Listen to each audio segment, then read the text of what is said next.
ओम शांति। आज बहुत सारे लोग नकारात्मक बातों के शिकार हो रहे हैं क्योंकि अब बढ़ती हुई नकारात्मक एक्टिविटी या बढ़ता हुआ नकारात्मक माहौल आपको कहीं ना कहीं बहुत सारी नकारात्मक बातों की ओर ले जाएगा। लेकिन हमें ये ध्यान रखना है, बहुत सारी ऐसी अफवाहें और बहुत सारी ऐसी नेगेटिव बातें जो आपकी मन की शक्ति को खत्म कर सकती हैं। कई बार आपने देखा होगा, किसी व्यक्ति ने आपको डराने वाली कोई बात बोली और हम इतना डर जाते हैं, कई बार हम उस अच्छे भले स्थान को भी छोड़ने पर मजबूर हो जाते हैं। कभी भी किसी भी अफवाह में मत आओ। दूसरा, किसी की नेगेटिविटी में मत आओ। आप खुद को इतना स्ट्रांग बना दो कि आप किसी भी नेगेटिव बात के शिकार ना हो सके, क्योंकि व्यक्ति को ये पता है कि आप किसी भी नेगेटिव बात के शिकार हो सकते हैं, तो वो व्यक्ति बार बार मौका ढूंढता है, कैसे भी करके इस व्यक्ति को मुझे तोड़ना है। लेकिन आप खुद से बहुत पावरफुल हैं, शक्तिशाली हैं, तो ऑटोमेटिकली क्या होगा, आप अपने आप को पावरफुल बना सकते हैं। क्योंकि व्यक्ति आज तोड़ता उसी को ही है जो ऑलरेडी टूटा हुआ हो या छोटी छोटी बातों में निराश हो जाता हो। क्योंकि आपने देखा होगा, नकारात्मक वातावरण बनने में समय नहीं लगता, लेकिन उसी नकारात्मक वातावरण को अगर आपको सकारात्मक बनाना है तो आपको बहुत मेहनत करनी पड़ती है। घर में अगर दुख का माहौल है, उसे खुशी में परिवर्तन करने के लिए बहुत मेहनत करनी पड़ती है। लेकिन खुशी वाले माहौल को दुख में कन्वर्ट करने के लिए दो चार शब्द ही काफी हैं। लेकिन आप हमेशा याद रखें, अगर आपको नकारात्मक बातों से या नेगेटिविटी से बचना है तो इन 3 कर्मों पर विशेष ध्यान दें। पहला, सभी को खुशियां बांट दें। कहते हैं खुशी एक ऐसा दान है जो बदले में अगर आपको मिले तो आपके जीवन को सुखदायी बना सकता है। क्योंकि जब हम अनेक आत्माओं को खुशियां बांटेंगे तो बदले में मेरे पास भी क्या आएगा, खुशियां ही आएंगी। लेकिन अगर मैंने किसी को खुशियां बांटी ही नहीं है तो बदले में मैं ये आश नहीं रख सकता मेरे पास खुशियां आए। तो मुझे अनेक आत्माओं के जीवन में खुशियां भरनी है। छोटे छोटे प्रयास ही हैं जो जीवन में खुशियां ला सकते हैं। लेकिन अगर हम उन खुशियों को अनेक आत्माओं के साथ बांटते जाएं, कोई ऐसा कर्म करें जिससे सामने वाले के जीवन में खुशियां भर जाएं, तो ऑटोमेटिकली क्या होगा, वो जो खुश होगा उसकी जो दुआएं हैं खुशी वाली, वो आपके जीवन को भी शक्तिशाली बना देंगी। क्योंकि खुशी एक ऐसी खुराक है जो बहुत सारे गमों को खत्म कर देती है। तो क्यों ना हम भी अपने जीवन में खुशियां लाएं, क्योंकि खुशियां हमारे जीवन की सौगात हैं।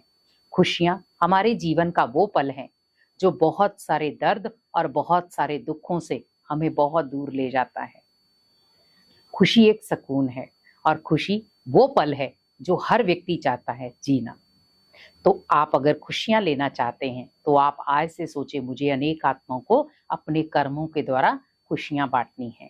जितना बांटते जाएंगे उतना खुशियां बढ़ती जाएंगी। दूसरा कर्म आपको क्या करना है, दान करना है। क्योंकि जब आप अनेक आत्माओं को दान करते हैं, सहयोग करते हैं या मदद करते हैं, तो उन आत्माओं के मुख से जो दुआएं निकलेंगी वो आपके जीवन को पावरफुल बनाएंगी, सुरक्षा कवच देंगी। क्योंकि आपने देखा होगा, जब हम कोई भी कार्य ऐसा करते हैं तो बहुत सारे लोग आपको दुआएं देते हैं। भलाई का कार्य कर रहे हैं, कोई महान कार्य कर रहे हैं, किसी का सहयोग कर रहे हैं, किसी की मदद कर रहे हैं, बदले में वो आत्मा आपको क्या देती है, धन तो देती नहीं, लेकिन वो बदले में आपको क्या देती, दुआएं देती। क्योंकि वो दुआएं आपके जीवन का सुरक्षा कवच हैं। वो दुआएं आपके जीवन को सुखदायी बना सकती हैं और वो दुआएं आपके जीवन में हमेशा सुख समृद्धि ला सकती हैं। क्योंकि व्यक्ति, आज आप देखो, आप धन तो कमा सकते हो, पर अगर देखा जाए आप दुआएं बहुत कम कमा रहे हैं, तो ऑटोमेटिकली आपके जीवन में अगर कोई ऐसे पल भी आ जाएं तो मुश्किल बीतते हैं। तो दुआओं का स्टॉक पावरफुल हो, और वो तब होगा जब आप अनेक आत्माओं को देते जाएंगे। देना मतलब आना। हमेशा आपने देवताओं को इसी मुद्रा में देखा है। हमेशा याद रखो, मुझे सबको दुआएं देनी है, ब्लेसिंग्स देनी है। और जब आप अनेक आत्माओं को देते जाएंगे, भले वो कर्मों के द्वारा, वो कर्म सहयोग का हो या साथ का हो, अगर आप देते जाएंगे तो आपके जीवन में दुआएं भरती जाएंगी। बहुत आसान विधि है दुआएं कमाना तो। और उसी को व्यक्ति स्वार्थ भावना में जोड़ देता है। अगर आपको दुआएं कमानी है तो उसमें निस्वार्थ भावना जोड़ें, क्योंकि जब आप निस्वार्थ भावना के साथ दुआएं कमाते हैं तब जाकर के वो दुआएं आपका सुरक्षा कवच बनती हैं, और उस समय वो मदद करते हैं जब आप बहुत सारी नेगेटिव चीज़ों के शिकार होते हैं।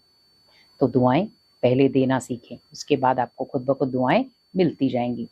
तीसरा कर्म, अनेक आत्माओं के जीवन में सुख भरना, क्योंकि सुख एक ऐसी चीज है जो हर व्यक्ति अपने घर में चाहता है। मेरे घर में सुख शांति हो, पर अगर वही सुख शांति मैं अनेक आत्माओं के जीवन में भर दूं तो मुझे मांगने की जरूरत नहीं पड़ेगी। हमें अगर अपने घर में सुख शांति चाहिए तो मुझे अनेक आत्माओं के घर में सुख शांति देनी पड़ेगी। पर आज हम कर क्या रहे हैं, हमें अपने घर में सुख शांति चाहिए पर दूसरे के घर में हम दुख अशांति देकर आएंगे। तो आप सोचो आपके घर में बदले में क्या आएगा, दुख अशांति। जैसे कई बार होता हम किसी के घर में गए लेकिन इधर की बात इधर करके आ गए हम वापस, और घर में आकर आराम से सो गए हम, लेकिन जब आपने अपनी घर की दहलीज क्रॉस की, अंदर आए, तो वो जो दुख अशांति की बातें थी वो आपके घर में भी आई हैं, क्योंकि वो पीछे पीछे आपके पीछा नहीं छोड़ेंगी, वो आपके घर में भी आएंगी। और कई बार हम कहते हैं कि जरूर मैंने कोई जीवन में उल्टा कर्म किया है। वो उल्टा कर्म कब किया था, जब आप उल्टे पैर वापिस आए थे, तो आप ही के पीछे वो चीज आई थी। इसीलिए जब आप किसी के घर में कोई चीज देते हो दुख शांति की, तो आप ये याद रखो कि 4 गुना लौट करके वो आपके घर में आएगी। लेकिन अगर मैं किसी के घर में सुख शांति देता हूं तो मेरे घर में सुख शांति और समृद्धि बनी रहेगी, क्योंकि वही आपके जीवन को और आपके संसार को और आपके परिवार को एक खुशनुमा जीवन दे सकता है। क्योंकि जो आपने किसी के लिए किया होगा रिटर्न वही तो मिलेगा। अगर मैंने किसी को सुख शांति बांटी होगी तो बदले में मुझे सुख शांति मिलेगी। तो क्यों ना हम बदले में सुख शांति लें, लेकिन पहले कला आनी चाहिए देने की। तो हमें अगर नकारात्मक चीजों से बचना है, भले वो माहौल हो, भले वो नेगेटिव बातें हो, कुछ भी हो, अगर आपको बचना है तो इन 3 कर्मों को करें, क्योंकि ये 3 कर्म आपके जीवन के सुरक्षा कवच बन सकते हैं, और वो हर पल आपके जीवन की रक्षा करेंगे और आपको एक खुशनुमा जीवन जीने में प्रेरित भी करेंगे। ओम शांति।